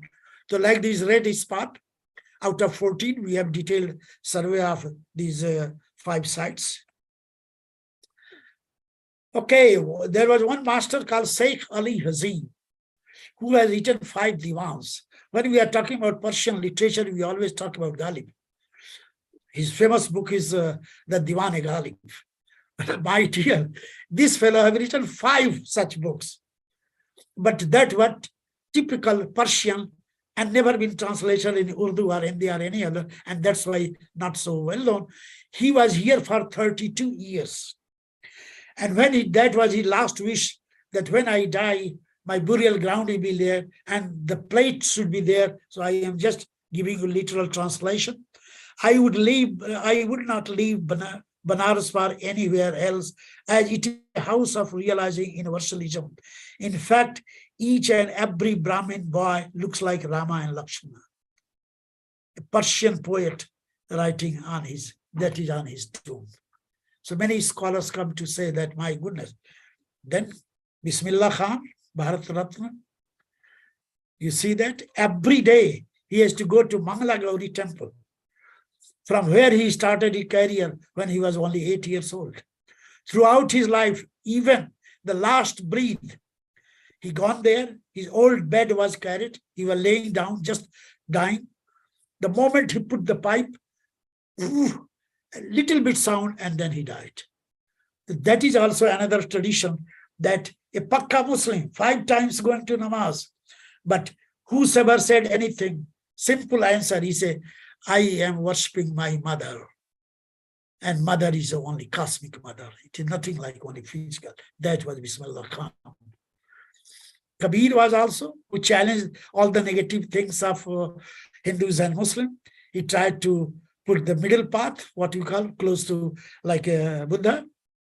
And very famous line is, let me translate, Moko kahan dhoonde bande, main to tere paas mein. Oh, my dear friends, why you are searching God here and there? Don't you see that God is in your own heart? So put your head down and you can get that. And that is the greatest pleasure. That was Kabir. Okay, 2, 3 more, and then I can close by. Here is that nearby site is Vindhyachal. So that is again based on the geomagnetic survey. You see that the way the whole symmetry is fitting into that. That is 9th century. Then the oldest living organism is here, only 65 kilometers from Benares. Okay, 1600 million years now. American and French scientists, they have published their report, but still nobody is going there. Nothing is going to be, but still there is a little bit sign. At least one can go and see that how those ancient fossils, when the life is started, that is there. And nearby you can also enjoy a little bit fun, good Chunabari Fall and etc. for tourism. That is the site area. And some of the ancient rock paintings there that he started from 28,000 to 4,000. Okay, now last just for fun, that how Modiji started with the earlier Japanese Prime Minister Shinzo Abe, just to say that we can start Kashi Kyoto project, but anyway that has not worked. So I wanted to make that this is a unique city and this will be the model for the whole world, but we don't know what will happen. Let us see. So let me close here, citing 2 sentences from the 2 great masters. One from Aurobindo Ashram, Shri Guru Aurobindo. If no being in all the universe is frail as man, neither is any as divine as he is. So if man is notorious, man is divine too. Which aspect you are going to put it uplift for making the whole world? And Swami Vivekananda, that is the 5th lecture in Chicago, what he completed his lecture by citing Kathopanishad, Uttishtata Jagrat Prapya Vārāṇasī Bodhayat. Arise, awake, and stop not till the goal is reached. And that is the message you have to be always remember and follow on. This is the way that last message like this. So thank you very much. In spite of all this trouble, 30 minutes my computer failed. The original computer now failed. This is the other computer I handled. And thank you very much for supporting me and so kindly blessing me to continue. Otherwise, I was so nervous what to do. Okay, thank you. Thank you. Thank you, Professor. Can you close this presentation? We have 2 or 3 questions and then, wonderful. So, yeah, please. Yeah, thank you. That was really wonderful. You covered quite a few topics. I don't think we will have a lot of time for the questions, but some of the viewers have asked a couple of questions, so I will post them, and I would like to also add a couple of my own questions. Sure. Stop whenever, it won't be more than another 10 minutes or 15 minutes maximum for the questions. So one of the things, what I understand from you, if you go historically, Kashi gets a mention only from Itihasas and Puranas. Yeah. Has there been any mention of Kashi or Banaras or Vārānasī or any other name? Has it been mentioned in Vedas and Upanishads? No, there are 2 explanations. In the Mahabharata, we find that Kashi Raj is mentioned. Mahajanapada is one of the Kashi. Right. One thing. But our training from scientific study and working through the different disciplines, no way we can perfectly say till date that where was that and how that was defined. So that is another problem. The other problem is that when you say like Atharva Veda, we find some places, but that was in a different context, Kashi. That is not the Kashi city. But people say at least Kashi is there, then interpretation. Okay, that is most welcome. But directly what you said rightly, it comes from the Itihasa, Puranic literature. Right. And especially 6th, 7th century it started. And by 9th century, very high. By 12th century, too much. Right. Yeah. Right. And of course, you mentioned about the Buddhist literature mentioning it, that Buddha spent some time there, at least in Sarnath, and so obviously must have visited Vārānasī, given its importance. So the other thing that I really want to know is, what is the earliest written epigraph in stone that is available? You mentioned a 7th century inscription. Is that the earliest, or is there anything? Yeah, we can say that the Rajghat excavation, if you find sometime inscription or seal or any sign like this, then we can say only 6th, 7th century. Okay. But whatever chemical analysis or other analysis has been done, like Bidula Jaiswal has done, then it goes to 1000 BC. Okay. But when your question direct side, if you can say that proof, then you can say 6th century. No, I'm basically trying to construct, meaning from your talk, from what I have understood. So the city, we call it as an eternal city. In terms of historical evidence, where it gets mentioned in literature, we see it from the Itihasas and Puranas. In terms of written records inside the city, we see it roughly about 7th century. As of now, who knows? I mean, tomorrow as you keep digging, what comes out, we have no idea, right? So I'm just trying to get a sense of it more than anything, right? And a lot of traditions of the city, right? All the ghats, the arati, the temples, and pilgrims coming there. That, where is the earliest record of this is what people did coming from some city to Kashi? You talked about Purana, Kashika Purana, or maybe even somewhere. Where is the earliest mention of something happening there being written in a narrative, not just a mention, something more? Okay, so let me say, based on one of my teachers and collaborator, Hans Becker, who has done a lot of work from a Dutch scholar, retired a few years ago. He had studied, he was having with the Oxford University project for about 10 years. That is called Kashi Khand project. Okay. So I was also part of that. So generally, openly, we never say that people may feel it otherwise. He very frankly said that, look, before 8th century AD, there was no clear-cut indication of pilgrimage. That was visitation. Directly, you go to one temple, namaste, and do puja. But the root definition, that comes 8th century. He has published this with all the proof and all that. So this is one important point, what a great scholar has tried to do. The other thing is that in miniature form, you can speculate it. Like Jyotirlingas replicated, but again replicated by 7th, 8th century AD. So there was nothing like proper root.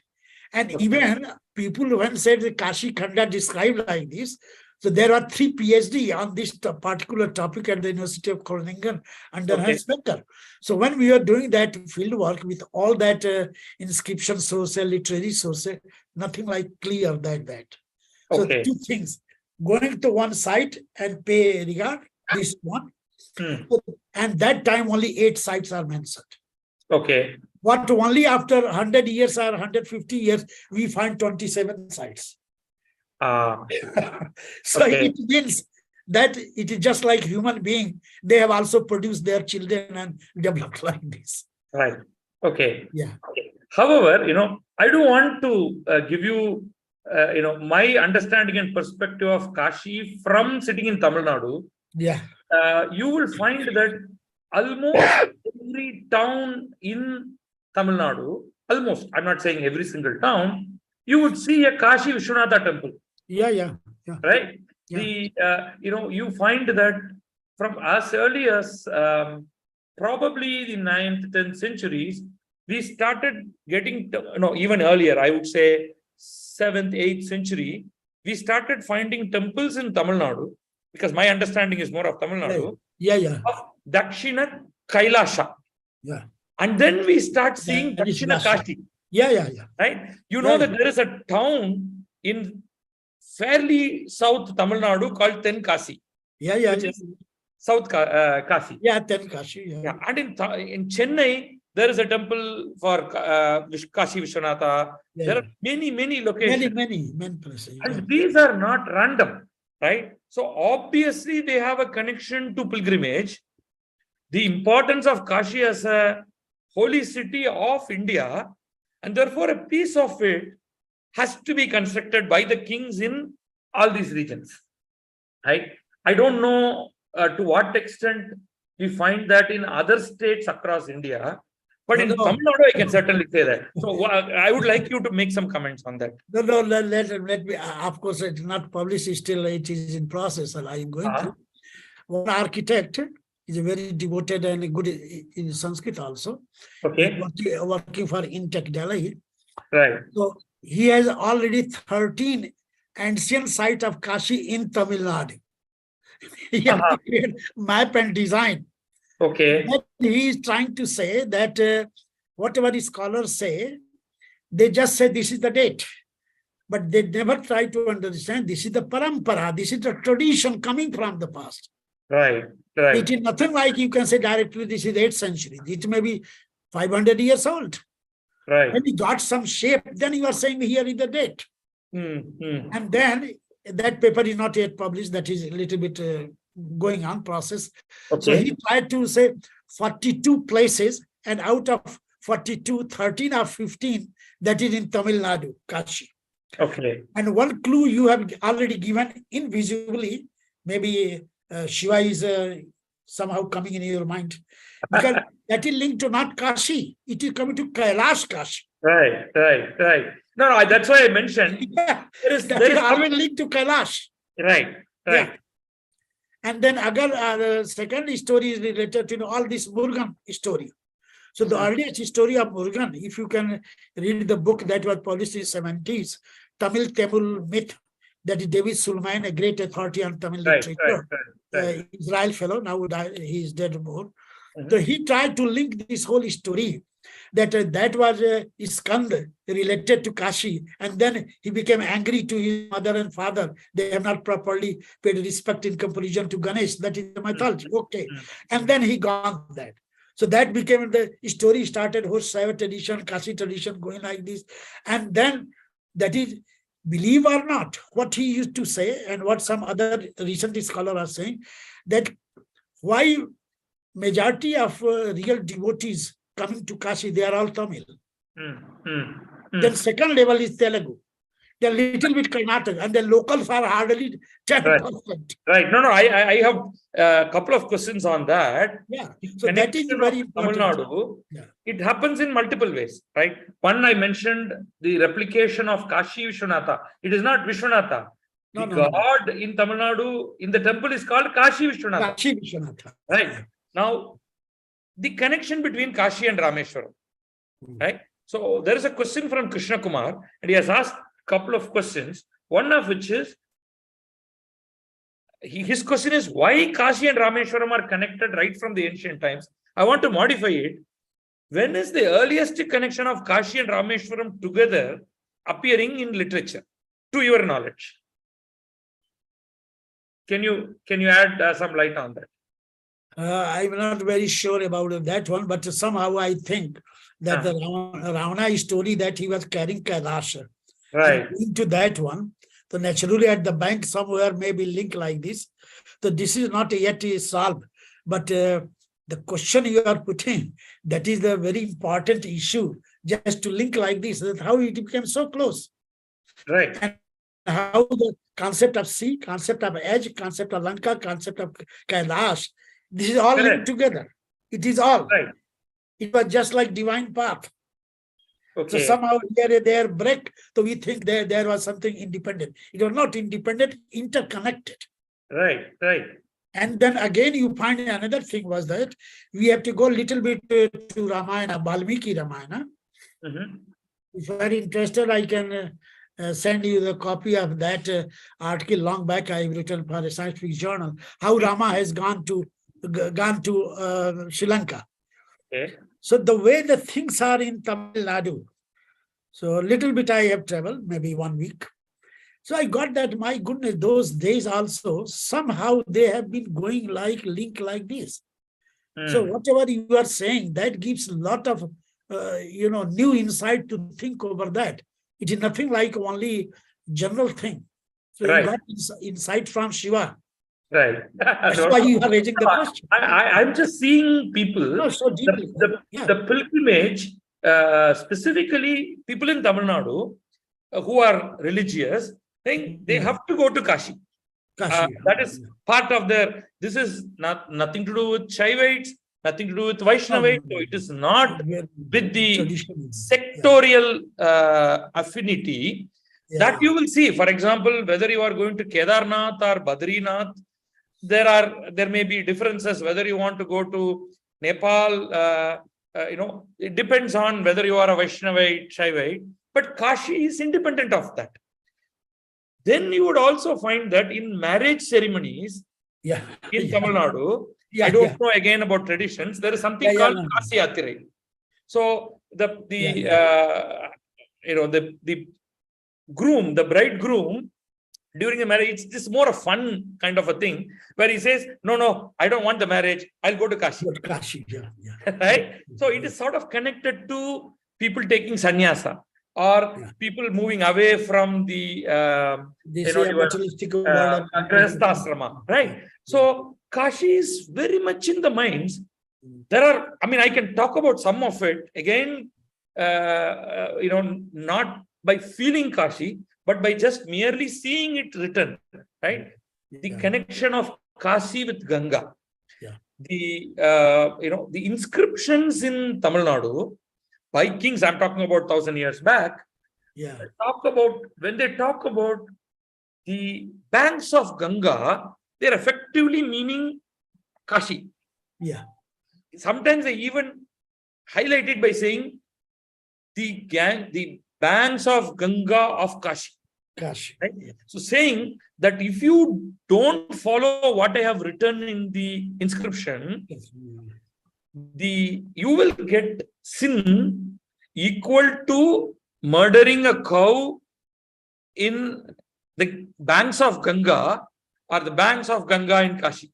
So the worst sin. So Kashi was very much in the mind of the Tamil, the population, the kings, the religious, side. So that is why for me it's very interesting when it happened, how it happened, etc. And the connection between Kashi and Rameswaram. So that aside, there are many questions that are coming from your talk. Unfortunately, we don't have much time, but I don't want to disappoint some of our viewers who have asked questions. So one question from Ms. Uma Sendilvel, where she's saying, is there any other city in India which is town planned like Banaras Kashi with 7 circles, either at the same time as contemporary to Kashi or at a later time, etc.? And you also mentioned Patrick Geddes, his understanding of how town planning has happened. So anything about, has somebody written about comparing Kashi's, how this city is constructed vis-a-vis any other holy city of India? I think that if you can go to the Silpa Shastras and then try to even relative Patrick Geddes or you can Levi, such as scholars, Then in Okay. fact, our own teacher, Nils Gusho, they said that in time frame, many cities evolved. That was the beauty of the Indian culture. Okay. Many cities involved, but in time frame, they got mixed up, changed up, or superimposed like this. See the Madurai. If we just go 500 years back and see plan of Madurai, how this is all based on the mandala. This is just like you can, the 7 layers. Right. It is like Kundalini Chakra, like Okay. this. You can go to Jain also, the inner circle you can find like this, then outer it will change. Right. Right. Banaras also no way now you can compare. Banaras you can go 500 years back, then you can say, here are the 5 zones, here are the 3 shula, like this. But now no more, nothing is that. So city has grown like this, and that was you can say the post-Vedic period, beauty of our architectural symbol, that based on the body symbolism, the city to be grown. In time frame, things change a lot. So I can say up to like this. Okay. Couple of quick questions again. Also from Krishna Kumar, and I will also link it. Okay, I'll first ask this question. He wants to know: are there 56 Ganesha shrines? In one of the images that you showed, the Ganesha shrines are in a sort of circle, cross diagonals. So he wants to know if there are exactly 56 Ganesha shrines. About a book? Yeah, just 1 second. Is there a book that mentions the names of all the temples and locations? Yeah, names, house number, direction, and even GPS value. We have published all this. And something unique was that first we thought, oh, this is manipulation by Pandits just to cheat. Okay. Like you can say modern tradition. But when I was doing with that famous astrophysicist, my teacher, John K. Malville, he said, you are just a stupid idiot. Always you have doubt. You have to believe something great. Think like this. And Badriji, something unique things when we have prepared the geomagnetic map, what you see circularity. Okay. I have given this popular way. So you can get the whole list, the digital value, the GPS value, all that is 90%. It is like this, exactly 56. All these 8 directions and 7 layers. So that's very surprising. Actually, when you showed the image, like I am sure they would have been constructed at different times, not by one person on the same day. How is it that they are lying on that particular perfect line that you have shown? It's quite, I've seen cities like Kanchipuram, Bhubaneswar, filled with temples. It is not that there is complete order in all those temples. There are 2 primary, 2 or 3 important temples, but the rest are all placed wherever they could. But the image that you showed looked very surprisingly symmetrical. Which is why I think even Krishna Kumar is quite surprised. As in, are they all really lying in that line? And I'm sure he will visit next time. I can request him that on the Google, you can just put Rana PB Singh, Cosmic Order of City. He can get free book. Okay. All the plotting, calculation, and then everything. That is the Cosmic Order and Holy Cities. My book is available free of cost. Yeah. Krishna Kumar, if you are listening to this, you can search for this book. I have also given his blog URL. I'm sure there will be links to that. Quickly, sir, couple of questions, and I will stop with that. We have taken a lot of your time. Both are sort of related, so I would say there's one question from Uma Sendilvel, and she wants to know the importance of 11 Rudra Yatra's significance. I think with the Lord Shiva or its mythology behind it. That's one question. I will also add this. Can we know more about Goddess Varahi temple there, the guardian deity of Kashi? So if you could answer these 2 together, that would be great, sir. The thing is that we have all together, based on most of these yatras, we find a Marathi text, that is 16th century text. And then we find Kashi Khand. Kashi Khand is a mixture of so many things. So we have compared that one, and then we have prepared the maps of all that. Then we have prepared the whole list of all that. We find Ekadash Rudra Yatra. So that is a little bit angry form of Shiva, or the earliest form of Shiva. So you have to go to the 11. When you do this 11 yatra for Rudra, then it says that this will be happen within 2 days. Then third day you have to say go to Devi Yatra. Ekadash Devi Yatra, otherwise your yatra will not be finished. And these are going on already. And one person who has the family tradition of that, there is nothing like money, nothing like that. This is organized based on the self-help type. And then Umashankar Gupta is his name. And he's not speaking anything like Tamil or English, but most of the Tamil people go and they support his family. He's a poor guy, but very knowledgeable. So this way that is written down and it is going on. This is one thing.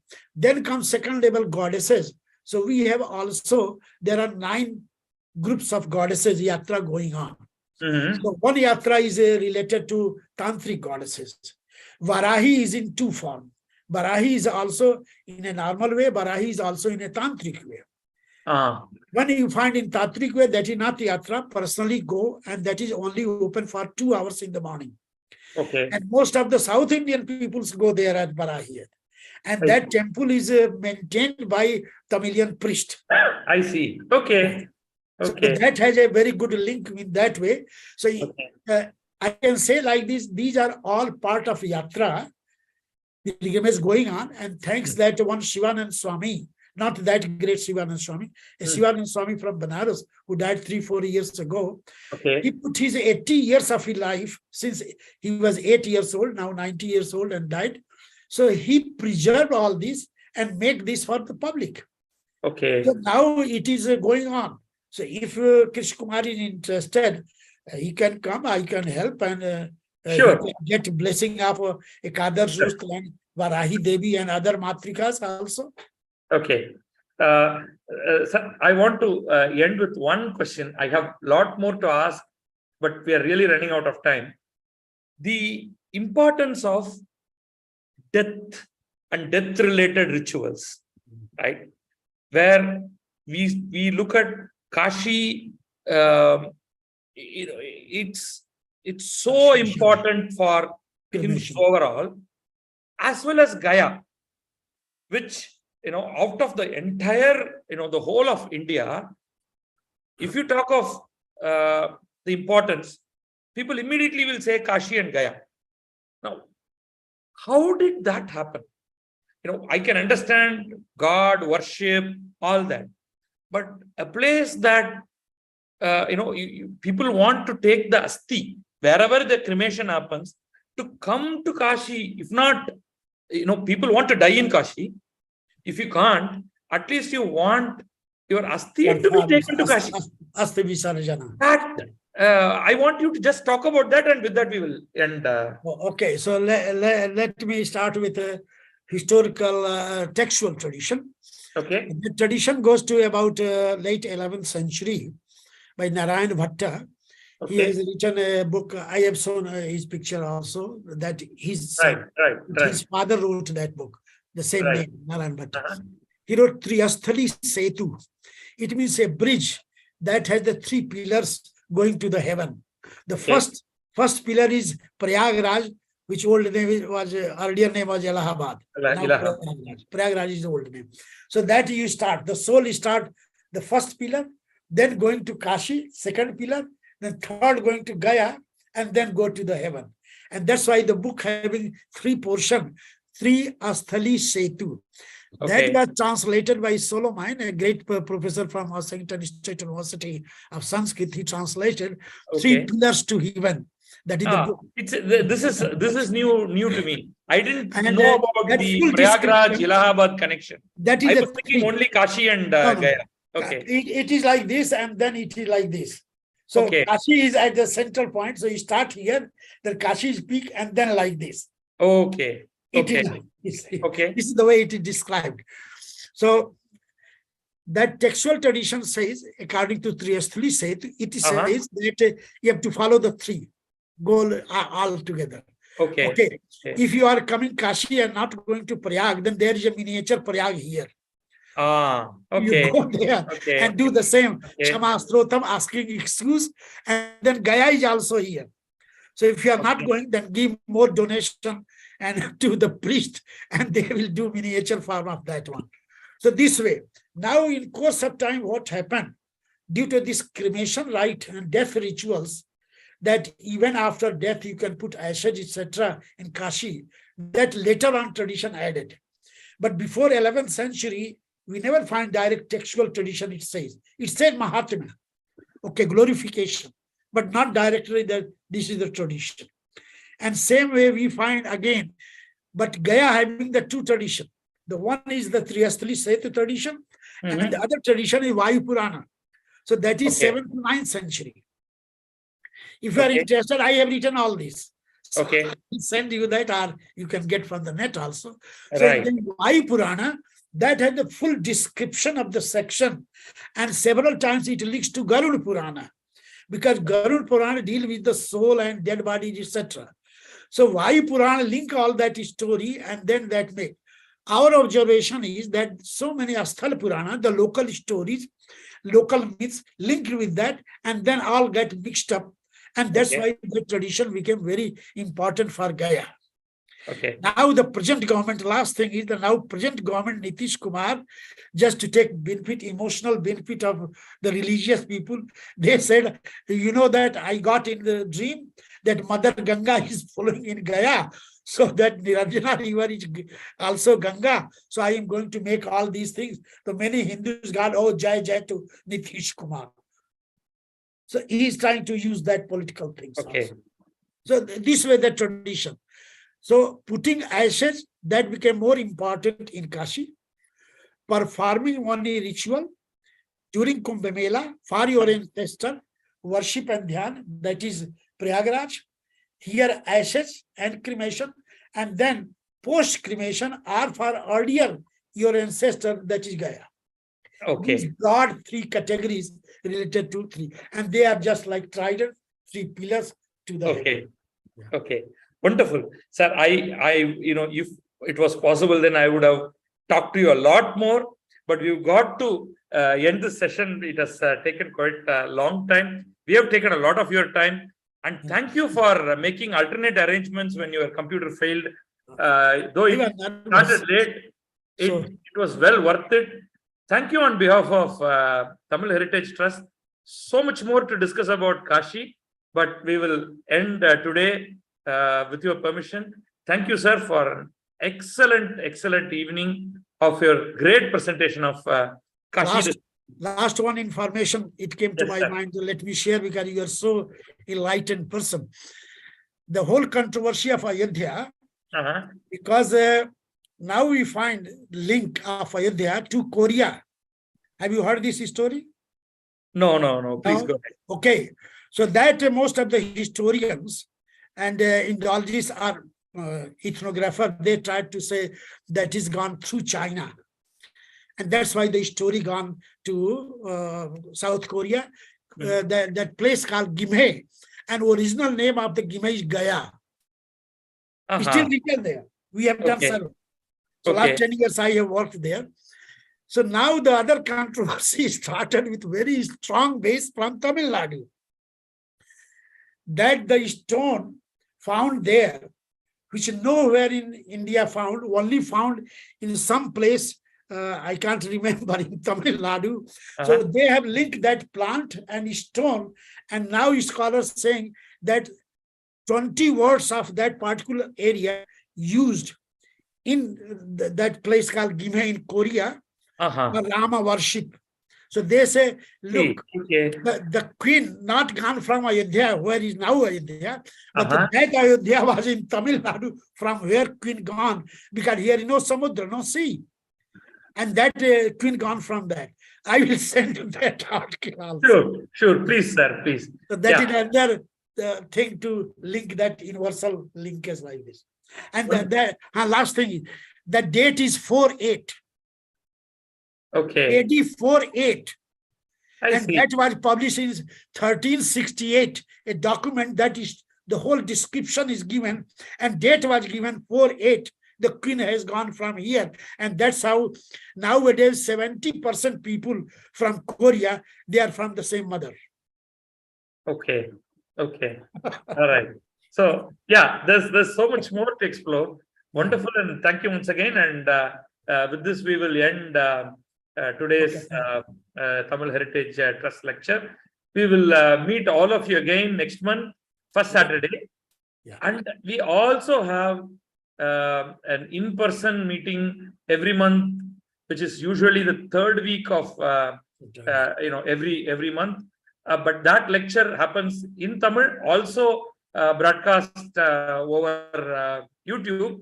But we also meet in person for that. So thank you, sir, and we really appreciate your presentation today, and we really want you to be associated with us in the days to come. Thank you. Thank you.